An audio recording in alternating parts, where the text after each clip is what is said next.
Now, let's review your previous lesson. My family pet. My family pet. My name is Bill. I live with my mother and father in Toronto, Canada. I live with my mother and father in Toronto, Canada. My family pet is a dog. His name is Charlie.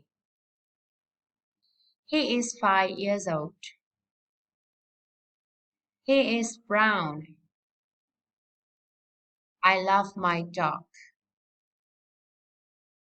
Okay, các bạn nghe đọc lại một lượt. My name is Bill. I live with my mother and father in Toronto, Canada. My family pet is a dog.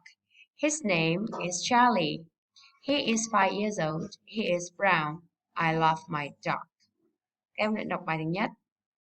Đây là bài số 2.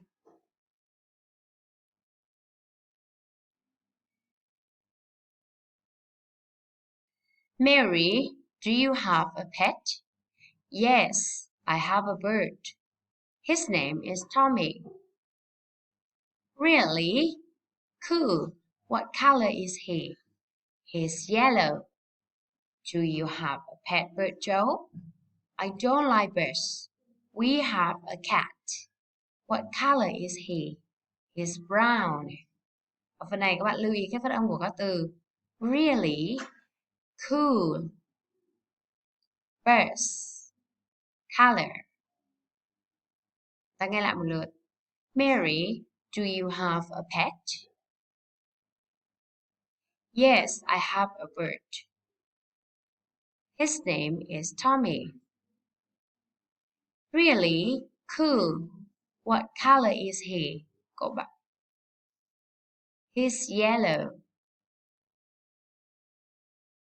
Do you have a pet bird, Joe? I don't like birds. I have a cat. What color is he? He's brown.